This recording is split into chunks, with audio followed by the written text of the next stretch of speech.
Shalom Jemaat yang terkasih, kembali lagi dalam renungan tekad temukan kebenaran Allah yang dahsyat. Mari kita berdoa. Tuhan, kami datang di hadapan-Mu membawa diri kami yang siap untuk Engkau bentuk melalui kebenaran firman-Mu. Berbicaralah kepada setiap kami ya Tuhan, hanya di dalam nama Tuhan Yesus kami berdoa, amin. Bacaan Alkitab hari ini dari Hagai pasalnya yang pertama, ayatnya yang ke-9. Kamu mengharapkan banyak, tetapi hasilnya sedikit, dan ketika kamu membawanya ke rumah, aku menghembuskannya. Oleh karena apa? Demikianlah firman Tuhan semesta alam. Oleh karena rumahku yang tetap menjadi reruntuhan, sedang kamu masing-masing sibuk dengan urusan rumahnya sendiri. Saudara-saudara, pada tahun 520 sebelum Masehi, Hagai menyampaikan firman-Nya kepada orang-orang di Yehuda dan Yerusalem yang telah kembali dari pembuangan. Ia mendesak mereka untuk bersatu dan membangun kembali bait Allah. Awalnya mereka berencana untuk membangun bait Allah, namun di tengah jalan ternyata ada musuh yang menyerang mereka. Selepas itu, mereka justru lebih berfokus membangun rumah mereka masing-masing dan tidak melanjutkan pembangunan bait Allah. Tuhan tidak berkenan terhadap sikap dan perbuatan bangsa Israel tersebut. Hagai menegur umat karena menunda-nunda pembangunan bait suci. Mereka didesak untuk segera mulai membangun kembali. Hagai mengatakan alasan Tuhan tidak memberkati mereka adalah karena mereka telah melupakannya.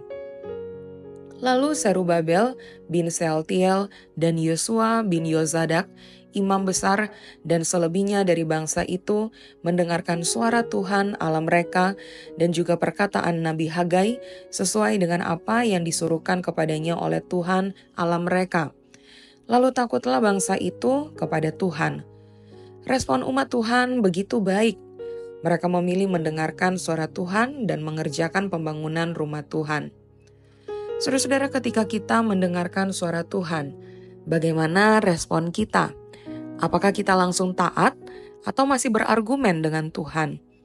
Ketika umat Tuhan memilih taat kepadanya, maka berkatalah Hagai utusan Tuhan itu, menurut pesan Tuhan kepada bangsa itu demikian, Aku ini menyertai kamu, demikianlah firman Tuhan. Seperti yang dicatat di dalam ayatnya yang ke-13. Saudara-saudara, umat Tuhan tidak berjuang sendiri untuk hidup menurut kehendak Tuhan. Tuhan berjanji akan selalu menyertai.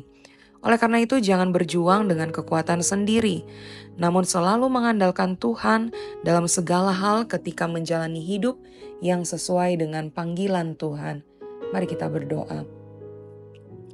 Tuhan, biarlah semakin hari kami semakin dekat dengan Engkau, sehingga kami semakin peka untuk mendengar suara-Mu, dan berikan kami hati yang mau tunduk dan taat atas setiap hal yang Engkau sampaikan bagi setiap kami. Tuhan, tolong kami supaya kami boleh sungguh-sungguh menjalani hari-hari hidup kami sebagai anak-anak-Mu yang semakin hari bukan hanya sekedar mengerti firman, tetapi juga taat melakukannya. Terima kasih Tuhan, di dalam nama Tuhan Yesus kami berdoa, amin. Selamat melakukan kebenaran firman Tuhan yang dahsyat, Tuhan Yesus memberkati.